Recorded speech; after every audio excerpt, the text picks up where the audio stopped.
Yang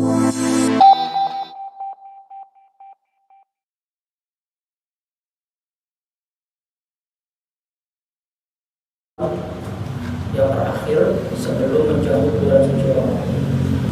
Karena nanti di pertemuan minggu depan, insya Allah itu kita sudah bahas tentang puasa Ramadan ya, karena sudah masuk ke bulan Syawal. Jadi pembahasan sedikit lompat, sedikit sih lumayan banyak. Pembahasan lompat kita bahas tentang puasa Ramadan supaya ilmunya itu wakil sesuai dengan kebutuhan.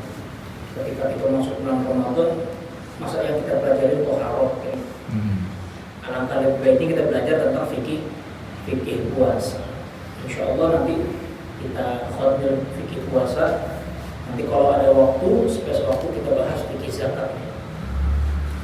Kemarin kita sudah bahas tentang di mana Allah Subhanahu wa taala itu disifati sebagai wujud atau ada, dan keberadaan Allah Subhanahu wa taala ini tidak bisa terindra, tidak bisa diraba oleh mata kita, oleh segala sesuatu yang ada di dalam tubuh kita. Itu bukan berarti menunjukkan bahwa Allah itu tidak ada.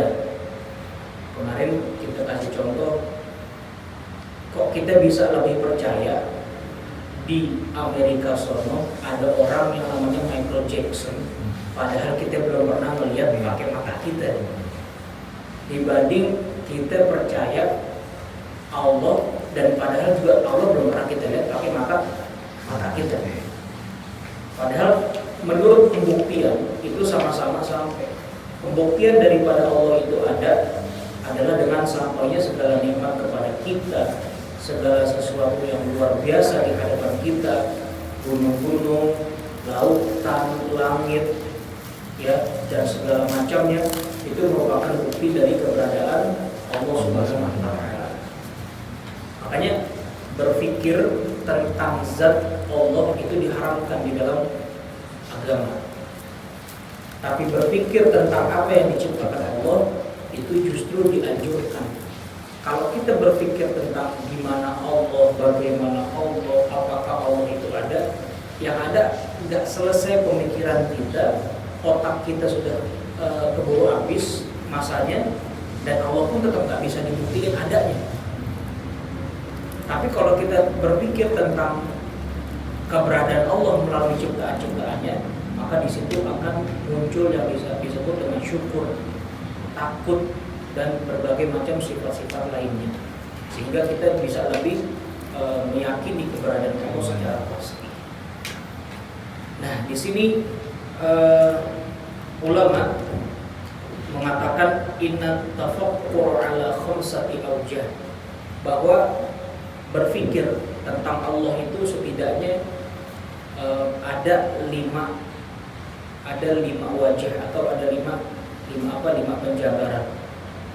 Di antaranya apa? Imma fi ayatillah yalzamu tawajjuh ilaihi wal yaqin bihi, yaitu berpikir terkait dengan tanda-tanda kekuasaan Allah Subhanahu wa taala, dan mendawamkannya itu akan senantiasa melahirkan keyakinan dan kenikmatan Allah Subhanahu wa taala. Nah, yang berpikir tentang kekuasaan Allah, tentang keagungan Allah, dan yakin atas itu semua, itu dikatakan yatawalladu anhul mahabbah, akan senantiasa lahir cinta kita kepada Allah. Kita kan kalau misalnya cintanya kita ini kadang harus pakai timbal balik. Maka dengan kita memikirkan nikmatnya Allah, memikirkan apa yang Allah berikan kepada kita, memikirkan segala sesuatu pemberian Allah kepada kita, itu baru di situ akan timbul rasa cintanya kita. Jadi cintanya kita ini kudu dipancing dulu. Allah kasih nikmat baru timbul cinta. Ya, makanya para wali Allah, para kekasih Allah itu cintanya bukan cinta seperti kita, cinta pancingan. Mereka itu cintanya murni.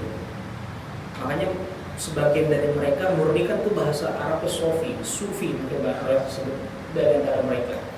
Karena lahiriah cintanya mereka itu bukan karena pancingan.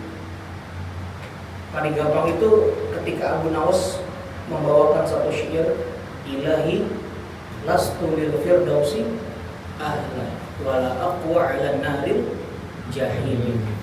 Ya. Saya ini bukan penduduk surga yang pantas. Tapi satu sisi saya juga nggak kuat untuk menahan api neraka. Ya. Fahab li taubatan wa fir dhunubi, maka berikanlah aku taubat, terimalah taubatku, ampuni dosaku. Fa innaka ghafirud dzambin 'azim. Sesungguhnya Engkau wahai Allah adalah pengampun dosaku yang sangat besar ini. Nah, ini merupakan ciri kecintaan kepada Allah Subhanahu wa taala yang tanpa memikirkan nikmat Allah itu sampai apakah kepada kita. Jadi ketika kita memikirkan tentang kekuasaan Allah, itu selalu akan melahirkan kecintaan kepada Allah. Atau bisa juga memikirkan tentang janji Allah. Au fi wa'dillah yatawalladu anhu ar-rughbah, akan melahirkan satu perasaan suka atau perasaan semangat untuk beribadah kepada Allah Subhanahu wa taala. Au fi wa'idillah, atau berpikir tentang ancaman yang diberikan Allah, yatawalladu anhu ar-rughbah, akan melahirkan satu pemikiran, satu rasa takut akan azab Allah Subhanahu wa taala atau hukuman Allah Subhanahu wa taala. Au fi taqsirin nafsi 'anil ta'ah yatawalladu anil haya, atau kita berpikir tentang kurangnya diri kita di dalam taat kepada Allah, itu pun juga akan melahirkan rasa malu kepada Allah Subhanahu wa taala, rasa tertekan, rasa terpojokkan atas itu semua. Jadi berpikir itu jangan langsung kepada zatnya Allah, tapi segala sesuatu yang sekiranya bisa menimbulkan ketaatan kita kepada Allah Subhanahu wa taala. Nah, ini yang dikasih oleh para ulama. Di sini ada kutipan dari pengarang Al-Hikam Ibnu Athaillah As-Sakandari. Beliau mengatakan bahwasanya min alamati mautil qalbi adamul huzni ala ma fataka min at-tha'ah, bahwa di antara tanda matinya hati seseorang itu ketika dia sudah tiada lagi penyesalan, tiada lagi kesedihan, ketika hilang darinya ketaatan. Nah, ini nerjemahnya memang rada repot. Coba kita ulangi lagi ya. Min alamati mautil qalbi, di antara tanda seorang itu hatinya telah mati, adamul husni, dia nggak ngerasa sedih, ala ma fataka minat ta'ah, ketika hilang ketaatan darinya. Atau bahasa yang lebih sederhananya, ketika dia berada di dalam suatu kemaksiatan, dia ngerasa pada dasarnya dia lagi sedang berbuat taat kepada Allah. Ya, karena itu termasuk salah satu ciri tanda matinya hati. Dia ngerasa santai-santai aja, nggak ada beban, padahal hakikatnya dia sedang bermaksiat kepada Allah. Wa tarkun nadmi ala ma fa'altahu min wujudiz zalat, dan juga hilangnya atau tinggalnya penyesalan setelah melakukan satu kemaksiatan itu, melakukan satu perbuatan dosa sebagai bentuk daripada penyesalan. Jadi kebangetan santai itu nggak boleh, dan kebangetan menyesali perbuatan maksiat pun juga nggak boleh. Orang berbuat dosa nyantai nggak boleh, kita harus was-was karena kita jauh dari taat. Tapi kebangetan kita memikirin berbuat dosa sampai kita merasa nyesel, frustasi, dan nggak mau move on lagi sebagai seorang hamba, itu pun juga nggak boleh. Nah, jadi sebenarnya hidupnya kita ini, bersikapnya kita kepada Allah, itu ulama menganjurkan, segala kitab tasawuf itu menganjurin kita ini di antara sifat khauf dan roja, takut kepada Allah dan mengharap penuh kepada Allah. Nah, ini antara khauf dan roja itu harus seimbang. Kalau kebangetan khauf itu nggak bagus, kebangetan roja pun juga nggak bagus. Antara khauf dan roja, antara takut dan pengharapan itu harus seimbang. Orang kalau kebangetan takut sama Allah, bakal pindah, ntar bisa nyari Tuhan lagi. Tapi orang kebangetan roja, nanti bakal ngentengin. Allah Maha Pengampun. Jadi harus imbang. Ketika rojaknya udah kebangetan full, ditambahin khaufnya sehingga dia nggak ngentengin ibadah. Ketika khaufnya udah semakin tinggi, tambahin rojaknya bahwa Allah itu Maha Pengampun. Jadi kehidupan kita nih, atau yang dimaksud dengan Ibnu Athaillah As-Sakandari di sini, ketika kita menempuh satu jalan, satu salik, itu harus ditempuh antara khauf dan juga roja, dan itu harus imbang antara ketakutan dan juga pengharapan kita kepada Allah Subhanahu wa Ta'ala. Baik, selanjutnya waqala aidan, berkata juga Al-Imam Ibnu Athaillah As-Sakandari. Ini bukan berarti ada ngaji hikam ya. Ini emang di sini ada pembahasan beliau gitu. Jadi jangan susun masih muda ngaji hikam. Agak aneh, gak ada maksud. Karena di sini ada pembahasannya, kita lewati masih mampu. Al-huznu ala fuqdanit ta'af fil hal ma'a adamin nuhud, ya, ay al-irtifa'u ilaiha fil mustaqbal min alamatil irtirar. Bahwa kesedihan yang menyebabkan kita meninggalkan ketaatan di dalam suatu perbuatan disertai dengan tiada kemauan kita untuk bangkit daripada kemaksiatan tersebut, ini juga merupakan termasuk salah satu tanda matinya hati. Jadi ketika melakukan sebuah perbuatan dosa, itu jangan kebangetan direnungin atau kebangetan kita istilahnya jangan kebangetan kita sehingga gak mau bangun lagi menghadap Allah. Makanya Allah sering berfirman, "Qul ya ibadiyalladzina asrafu ala anfusihim la taqnatu min rahmatillah." Katakan kepada hamba-hambaku yang telah melampaui batas. Coba deh kita lihat ayat ini. Allah itu berfirman kepada hambanya, ciptaannya yang sudah melampaui batas, tapi Allah masih panggil tuh pakai kalimat "Qul ya ibadi." Katakan kepada hamba-hambaku yang telah melampaui batas dirinya dalam melakukan dosa, la taqnatu min rahmatillah, jangan dia putus asa. Kurang cinta Nabi, coba. Kita aja nih kadang sama anak nih, orang tua ke anak udah kebangetan bandel tuh di atas bandel, bungal bandel, kebangetan bandel. Kadang udah gak manggil nama tuh, udah lo gue aja kan, bandel rambut untung, kan gitu. Allah saat hambanya udah melampaui batas, masih dipanggil apa? Hamba. Masih dipanggil hamba. Ya.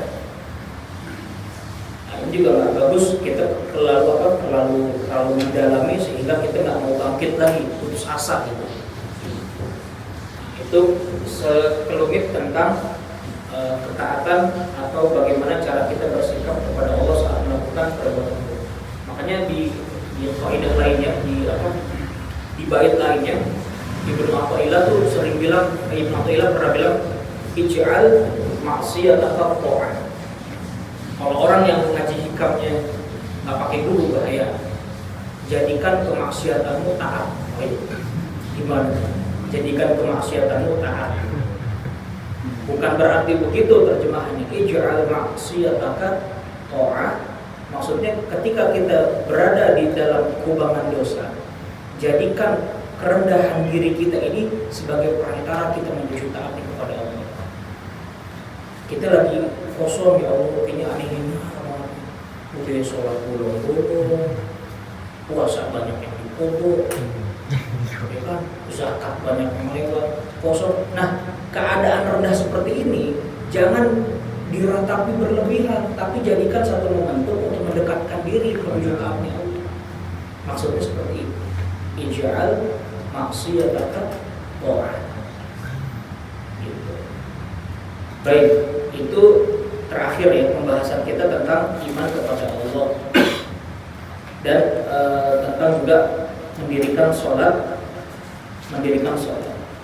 Nah, kemudian di sini pembahasan tentang rukun iman yang ketiga adalah wathalithuha ita'uz zakah.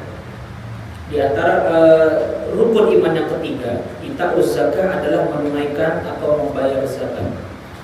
Ai'ta'uha liman wujida minal mustahiqina fawran. Maksudnya adalah memberikan, menunaikan kepada orang yang ditemui minal mustahiqina, dari orang-orang yang membutuhkan, yang berhak menerima zakat, fawran, secara segera. Dengan syarat apa? Idza tamakkana minal ada ma'a wujubit ta'mim. Jika berpeluang untuk melaksanakan kewajiban ini secara umum. Nah, siapa mustahikin ini? Wahum thamaniyatu anwa'in. Mereka itu ada 8 golongan, yang 8-8-nya ini disebutkan di dalam Al-Quran. Ya, membayar zakat ini itu kepada 8 golongan. Innamas shadaqatu lil fuqara'i wal masakini wal gharimi wal 'amilin 'alaiha wal qa'imina fi sabilillah, dan seterusnya. Nah, ini yang disebutkan di dalam Al-Quran. Ustaz, itu bukannya kalimatnya sedekah ya? Innamas shadaqatu, berarti zakat bukan. Kalimat sedekah dalam ayat ini mencakup juga zakat-zakat yang lainnya. Mencakup juga zakat. Kecuali apa? Kecuali fidyah. Fidyah itu tidak diberikan kecuali kepada fakir miskin. Jadi seperti orang gharim, ibnu sabil, mu'allaf, itu tidak mendapatkan fidyah. Tapi fidyah itu khusus pada fakir miskin. Nah, siapa 8 golongan ini? Al-awwalu fakirun. Yang pertama, mereka adalah orang yang masuk dalam kategori fakir. Wa hadduhu, dan adapun batasan dari orang yang disebut fakir ini, huwallazi la mala lahu aslan wa la kasba kadzalika halalain. Yaitu mereka yang tidak mempunyai harta aslan, secara orisinil, emang benar-benar dia nggak punya harta. Jadi emang kosong gitu, nggak ada hartanya sama sekali. Kadang kan orang pekerjaan ada, pekerjaan nggak ada, banding emaknya banyak tuh, tanah berapa meter kan. Nah, itu masih punya harta. Itu nggak bisa dikatakan fakir. Orang fakir ini lama lalahu aslan, tidak sama sekali memiliki harta. Udah gitu, walakas bakadzalika, dan juga dia tidak memiliki pekerjaan yang menopang untuk kehidupannya, halal lain, yang mana keduanya ini, antara harta dan pekerjaan ini, itu dia dapatkan secara halal. Jadi misal gini, kenapa disebut dengan halal lain? Ada orang, contoh ya, maling ini baru ngambil duit 10 juta, tapi aslinya dia maling miskin gitu. Aslinya dia nggak punya apa-apaan, tapi dia boleh ngambil duit haram 10 juta. Apakah dia tetap wajib apakah dia berhak menerima zakat? Berhak. Walaupun saat itu dia punya uang 10 juta, karena uang 10 juta yang didapatkan itu barang haram. Karena syaratnya di sini halal lain, keduanya itu antara harta dan antara pekerjaan, itu keduanya harus dihasilkan dari cara yang halal menurut Syekh Nawawi Al-Bandari. Ya, wal muradu bil kasbi huna talabul ma'isha. Yang dimaksud dengan kerjaan di sini adalah mengais, mencari penghidupan. Oke, baik, berikutnya. Nah, di sini juga dikatakan wa amma in intajara fal ibratu bi kulli yaumin, ataupun dia ini seorang pedagang, maka tinjauannya itu dari hasil untungnya setiap hari. Misal orang ini pendapatannya, kebutuhannya itu, di sini diibaratkan orang itu kebutuhannya misalnya sehari 10 dinar. Ya. Kebutuhannya 10. Tapi selama 1 hari di total gajinya dia ini hanya mampu untuk menutupi 3 dari 10 kebutuhannya ini. Contoh, orang itu kebutuhannya 10 dinar. Nah, sehari itu dia cuma dapat 3 dinar, maka dia termasuk golongan fakir. Kenapa? Karena dia nggak sampai setengahnya tertutupi kebutuhannya. Bedanya sama miskin itu begitu. Kalau miskin, nanti pembahasan berikutnya, miskin kebutuhannya 10, tapi gajinya sampai 5. Gaji yang dia dapetin per harinya 5. Nah, ini kategorinya miskin. Tapi kalau fakir, setengah aja dia nggak nyampe. Jadi jangan bingung bedanya fakir dan miskin apa sih? Ya sama aja, kalau miskin lebih mending udah. Karena enaknya ya. Fakir sama miskin beda apa? Sama aja. Cuman kalau miskin lebih mending. Miskin ini masih punya kerjaan, tapi pekerjaannya ini nggak cukup. Tapi fakir, dia ini udah nggak punya kerjaan, nggak punya harta. Ya, nah ini yang kedua. Nah kemudian di sini Syekh Nawawi Al-Bantani memasukkan orang yang syughlah atau istighol, orang yang repot, orang yang sibuk dalam mencari ilmu, termasuk dalam kategori ini nih. Makanya orang yang menuntut ilmu sebenarnya secara kajian fikih yang mendalam, dia itu masih tetap boleh menerima bagian daripada zakat. Kenapa? Karena kesibukannya dia dalam mencari ilmu menyebabkan dia tidak bisa menghasilkan harta atau mendapatkan pekerjaan untuk mencukupi kebutuhannya. Ada orang bilang orang yang belajar itu maksudnya Ibnu Sabil.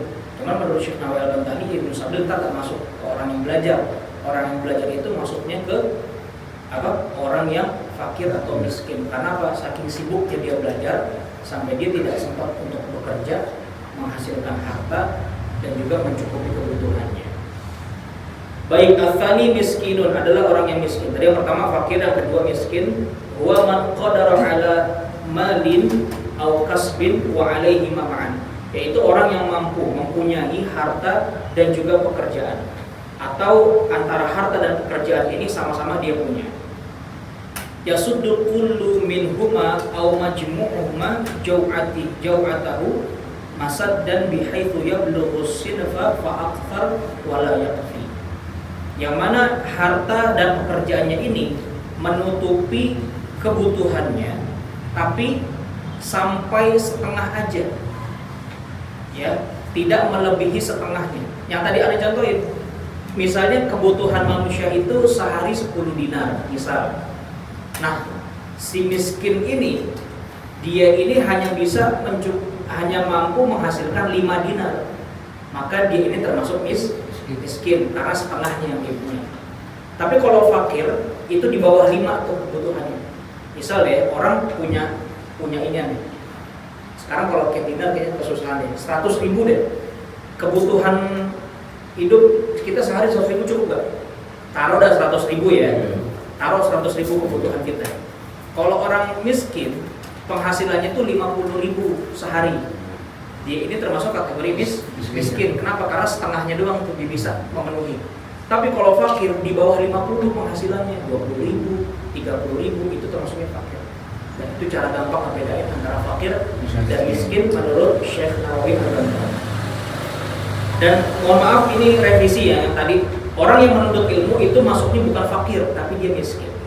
Ya, wala yamna dzalika ishtighaluhu bi ilmin syar'iyyin aw ilmil alat wal kasbi yamna'u. Ya, dan tidak terhalang kesibukannya orang yang menuntut ilmu syariat untuk mendapatkan zakat. Ya. Kemudian yang miskin ini ada lagi syaratnya apa? Wa yamna'u fiqhu syakhsi wa maskanatuhu kifayatahu binafaqatiz zawji awil qaribil ladzi yajibul infaqu alaihi ka'abin wa jaddin la nahwi amma. Bahwa orang bisa dikatakan hilang kategori miskinnya ketika dia ini sudah ditanggung oleh orang yang berhak menanggung dia, seperti pasangannya, orang-orang terdekat, ayah ataupun kakeknya. Dan paman itu nggak termasuk. Maksudnya gimana? Misalnya dia emang miskin, tapi bapaknya dia kaya, bisa nanggung, ya maka kasta miskin ini hilang. Atau kakeknya kaya, bisa nanggung, hilang. Atau dia nikah sama orang kaya, maka miskinnya hilang. Beda kalau pamannya yang kaya. Kenapa? Karena paman ini nggak punya kewajiban nafkah dia. Gitu ya. Itu fakir dan miskin yang berhak menerima zakat. Wasalib, dan yang ketiga amil. Apa yang dimaksud amil? Kasa'in ya'malu fi akhdiha min arbabil amil. yaitu orang yang menarik zakat yang mereka melakukannya kepada orang-orang yang memiliki harta. Wa katibin yaktubu ma'atahu arbabaha, yaitu dan juga orang yang mencatat pemasukan dari orang-orang yang memberikan zakat. Au qasimin, atau orang yang membagikan zakat, yaqsimuha 'alal mustahiqin, yang membagikannya kepada orang-orang yang mustahik, yang mampu. Wa hasyirin, orang yang mengumpulkan. Yajma'ul millak, ada baca millak, ada baca mulak. Yajma'ul mulak atau millak au dawis sahmani, ya, yaitu orang yang mengumpulkan orang-orang yang berhak membayar zakat, ya, dan orang-orang yang berhak untuk menerima zakat. La qadin, bukanlah seorang qadi, wa walid, atau seorang aparatur pemerintahan. Jadi yang dimaksud dengan amil ini mencakup semuanya. Orang yang narikin zakat, yang mintain zakat, yang nyadatin zakat, yang membagiin zakat, itu semuanya termasuk amil. Bahkan di beberapa kitab lain, Al-Bajuri ya salah satunya, Syarah Fathul Qorib, itu dibilang orang yang ngangkutin berasnya itu juga termasuk amil, ya. Orang yang ikut serta di dalam panitia. Nah, tapi permasalahan di Indonesia ini, dan ini juga sempat dibahas ya oleh ulama-ulama dan majelis ulama Indonesia juga pernah bahas ini, terkait dengan amil yang ada di musola-musola atau masjid. Mereka ini tidak disahkan oleh pemerintah. Harusnya saat memasuki bulan Ramadan atau tentang pengurusan zakat, pemerintah itu mengeluarkan satu legal standing yang menyatakan bahwa seluruh yang mengurusi zakat di musola dan masjid Indonesia ini termasuk amil yang sah. Nah, maka mereka itu termasuk amil. Masalahnya di kita ini tidak diterapkan. Presiden atau orang yang mempunyai wilayah tertinggi itu tidak mengucapkan hal demikian. Ada, tapi diucapkannya kepada satu lembaga tertentu yang sekarang disebut dengan Bazis atau Basnas.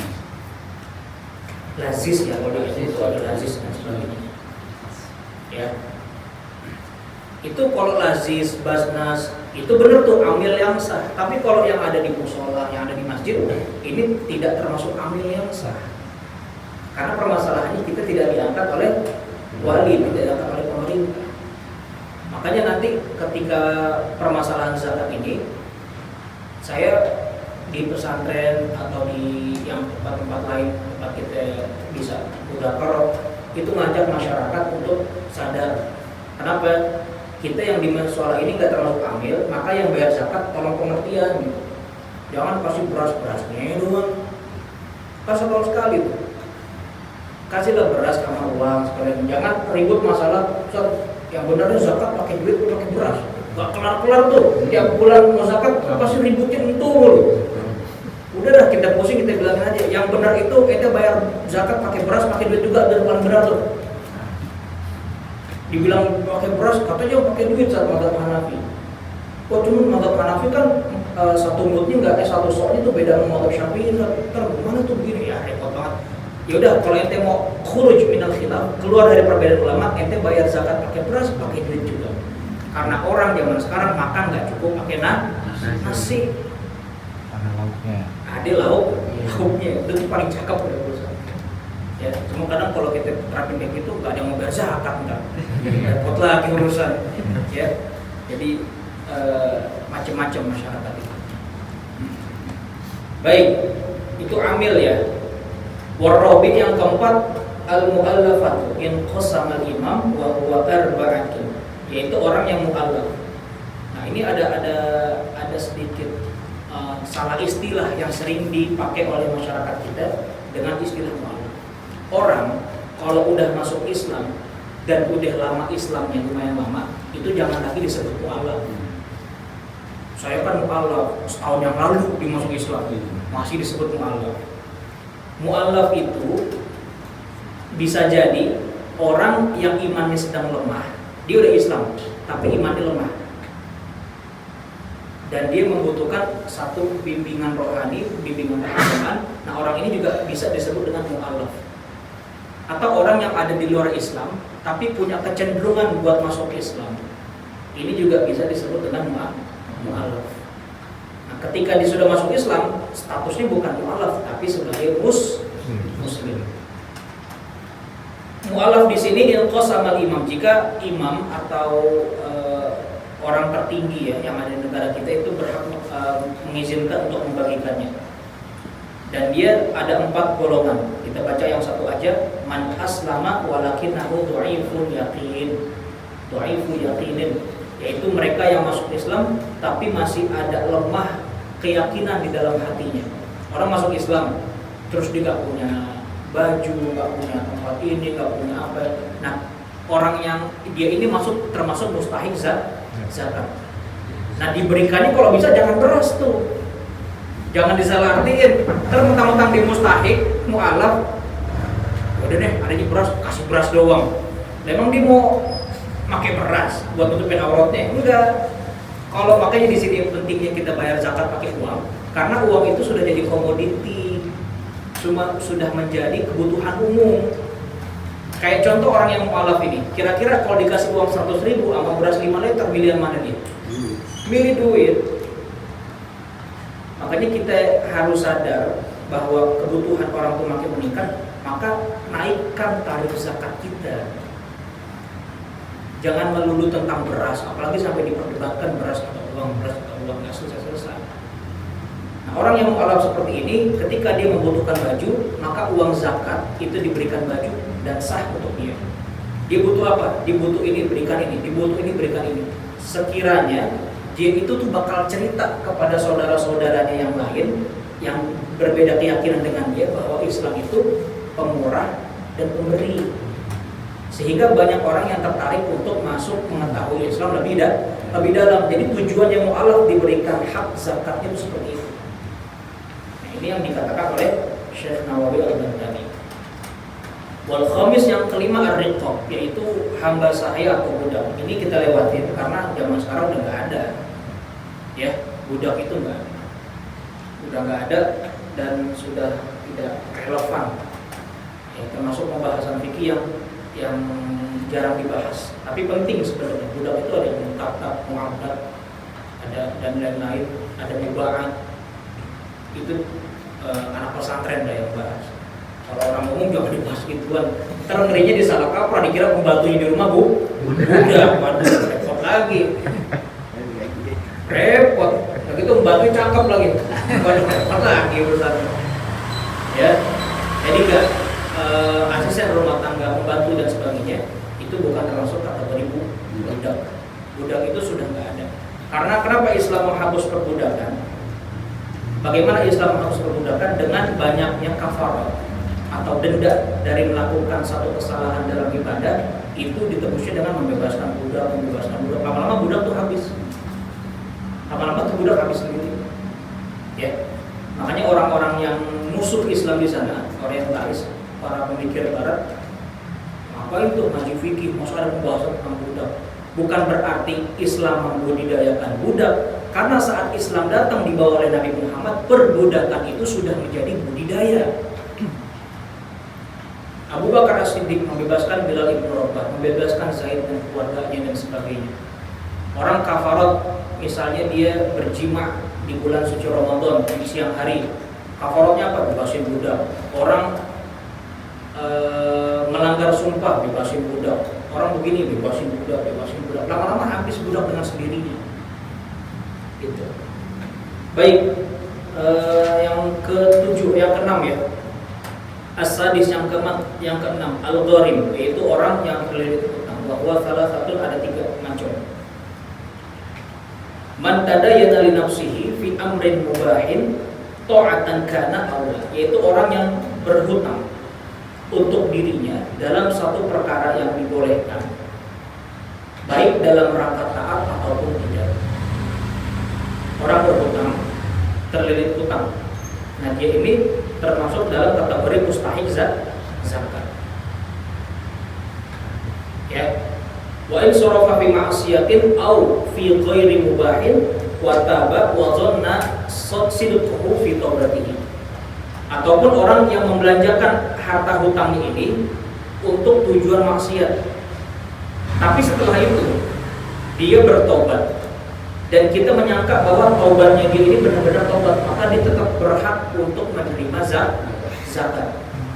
Ya, misal ada orang yang hutang untuk satu perbuatan maksiat, judi misalnya. Nah, ketika itu dia benar-benar taubat dan kita nih orang selaku ambil zakatnya itu melihat bahwa taubatnya dia benar-benar nih. Nah, maka ketika itu kita berhak memberikan dia zakat. Cuman fatwa ini itu jangan disembarangin. Karena kalau ini disembarangin, habis zakat orang pada main yang macam-macam. Ya, karena ini ilmu, Anda cuma sekedar menyampaikan balik ani walau semampunya ini. Wasorofahu fi mubahim fayuto ma'al haja, maka diberikanlah ia hak zakatnya sesuai dengan kebutuhannya. Baik. Au tadayana li islahi dzatil hal bainal qaum, atau orang yang berhutang untuk mendamaikan antara kaum. Ka'an khaufa fitnata baina qabilataini tanaza'ata bisababi qatilin walau ghairi adami. Karena dikhawatirkan takut fitnah antara dua kaum, dua kabilah yang menyebabkan perpecahan sampai pembunuhan walaupun itu bukan dari ghairu adami. Ya. Bahkan di sini bal walau kalban, walaupun hewan berupa seperti seekor anjing. Jadi gini, ini uniknya fikih ya. Uniknya fikih itu pembahasannya kadang apakah ini bakal terjadi gitu. Kata Syekh Nawawi Al-Bantani, orang yang mendamaikan kedua kaum, lalu dia rela untuk berhutang untuk mendamaikan dua kaum, itu dia nanti buat bayar hutangnya ketika dia tidak mampu, dia berhak menerima zakat. Walaupun dalam hal ini yang berantem atau ribut itu bukan urusan manusia tapi urusan hewan, walaupun seekor anjing dia berhak tetap menerima zakat. Ya, ini jangan ada dituduh liberal nih yang mau abang tadi. Jadi gini, misal ada hewan ribut atau hewan berantem, nah kita terpaksa nih kudu ngebeliin makanan tuh hewan supaya nih hewan nggak berantem.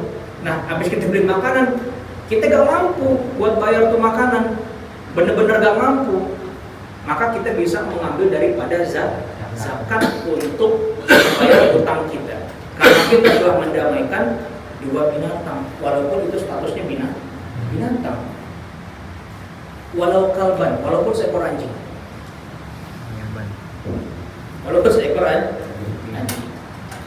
ya.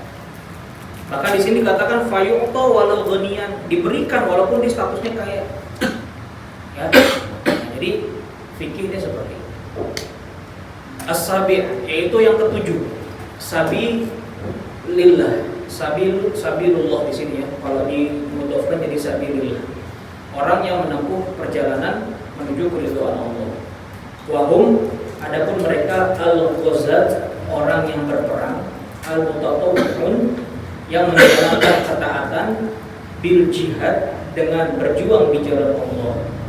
Ai maksudnya adalah alladzina la rizqa lahum fil fai', yaitu mereka yang tidak mendapatkan rezeki, mendapatkan satu pendapatan dari fai' itu harta rampasan perang. Fayutuna walau aghniya i'anatan lahum 'alal ghuzwi. Maka mereka diberikan hak zakatnya walaupun mereka itu dalam keadaan kaya, dalam rangka membantu mereka dalam peperangan. Nah, ini juga jarang terjadi ya. Jarang terjadi. Orang yang berperang di jalan Allah itu dia berhak menerima zakat dengan syarat dia tidak mendapatkan jatah dari fai'. Fai' ini apa? Fai' itu harta rampasan perang. Ketika dia tidak mendapatkan harta rampasan perang, maka dia diberikan hak zakatnya walaupun statusnya dia orang mampu. statusnya dia orang kaya ataupun orang mampu. Dalam rangka apa? Dalam rangka untuk membantu dia menjalankan perang jihad di jalan Allah Subhanahu wa taala. Wasamin, dan yang kedelapan Ibnu Sabil, orang yang di dalam perjalanan. Ibnu Sabil ala qismain, dibagi menjadi dua. Majaziyun, yaitu secara majazi, wa haqiqiyun, secara hakiki. Majazi ini secara apa? Secara tekstual, secara eksplisit ya kalau bahasa ininya. Hakiki itu secara tekstual. Majazi ini secara majaz maksudnya apa? Huwa munsyi'us safarin min baladi maliza, yaitu orang yang baru memulai perjalanan ya dari negeri yang di situ harta zakat dikeluarkan. Maksudnya apa? Ini daerah pengeluaran zakat. Nah, orang ini baru mau pergi safar dan dia nggak punya harta. Ya, nggak punya harta. Dengan syarat apa? Perjalanannya ini bukan untuk bermaksiat. Misal dia jalan mau silaturahmi nih, cuman dia emang benar-benar nggak punya nih, mustahil benar-benar. Nah, dia berhak untuk menerima zakat. Ya. Dan yang kedua, yang secara hakiki, secara tekstual, yaitu huwa marrun bi biladiz zakat fi safari. Orang yang lewat di negeri yang sedang melewati negeri zakat. Wa dzalika in ihtaja bi alam yakun ma'ahu ma yusiluhu maqsidahu aw maluhu. Yaitu orang jika dia membutuhkan sesuatu yang bisa membuat dia sampai kepada tujuannya. Misalnya ada orang lagi jalan nih, dia melewati satu negeri ini emang negeri mengeluarkan zakat. Orang ini lewat dan dia nggak mampu untuk melanjutkan perjalanannya. Nah, negeri ini berhak menerima dia zakat, walaupun ini orang bukan penduduk asli. Nah, diberikannya gimana? Diberikan itu sesuai dengan hajat, sekiranya dia bisa sampai tujuan. Bisa mau mana ya, Citayam, ya udah jangan habis 100.000. Berapa ya? Taruh 30.000, 20.000 naik kereta. Itu mereka termasuk mustahik zakat. Wallahu a'lam bishawab. Pertemuan berikutnya kita akan bahas terkait dengan puasa Ramadan dan lainnya. Tapi di sini ada catatan sedikit tentang zakat, bahwa mereka yang menerima zakat ini yang 8 golongan itu harus Islam ya. Kemudian bukan dari golongan Bani Hashim atau Bani Abdul Muthalib, yaitu keturunan Nabi SAW. Karena pernah di satu ketika Sayyidina Hasan itu makan kurma hasil zakat. Itu sama Nabi dibilang.